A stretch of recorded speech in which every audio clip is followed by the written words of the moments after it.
Who told us chaos is just part of motherhood? Sis, that's a straight up lie. Too many of us have been living under, and I get it. When the mornings are rushed, the evenings are loud, and you're running on empty, it feels like chaos is just normal life. But is this really what God designed for you and your family? Because somehow, somewhere along the way, we started to believe that exhaustion, yelling, and overwhelm are just what it means to be a mom. Culture even praises us for being busy, like it's some badge of honor. But all that running, all that surviving, it doesn't make you a better mom. It just leaves you drained, girl. The truth is, God is not a God of disorder, but of peace. And that's straight out of 1 Corinthians 14:33. And if he's a God of peace, then sis, you can't tell me he's designed your motherhood to feel like constant chaos.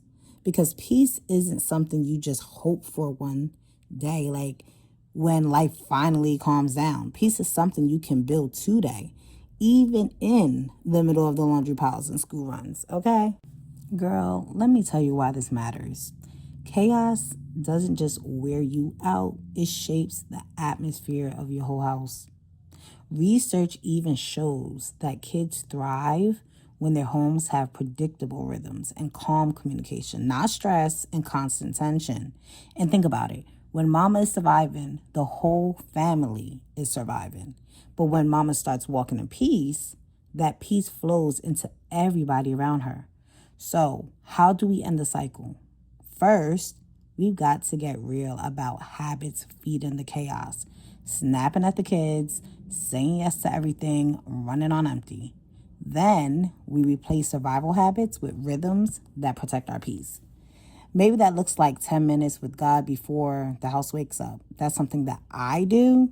Now, girl, I don't do 10 minutes. I do a whole 30 minutes with God, okay? But if you have 10 minutes, you do 10 minutes. Or maybe it's putting boundaries around your time.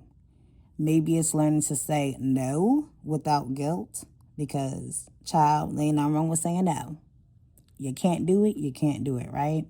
Peace doesn't show up all at once because it's built one choice, one rhythm at a time. And let me be real with you. I had to walk this out myself. For the longest time, my mornings were straight survival. I wake up at 6:30, already behind, rushing to get the kids ready, snapping at everybody, and feeling guilty before the day even started. I finally realized something had to change. So now, girl, I wake up at 5 a.m. instead of 6:30. Because that extra time is my time. I spend it with God, in prayer, in my Bible, and take care of myself before the day begins. And sis, it is worth it, okay? Hear me when I say that. Waking up early to prioritize peace has changed everything. By the time the morning chaos starts, I'm already grounded. I have patience, I have clarity, and I'm leading my home from a place of peace instead of panic. So I really want you to hear me when I say this. Peace is possible for you.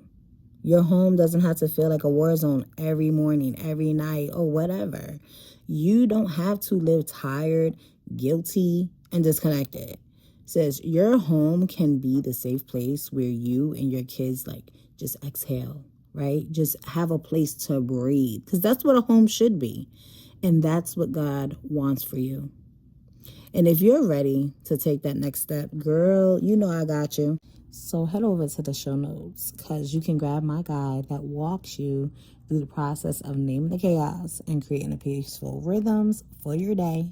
Or if you need someone in your corner, you can spend a week with me in Voxer, and I will walk you step by step through that guide. We'll do it together. Because, mama, the cycle ends with you. Talk to you in the next episode.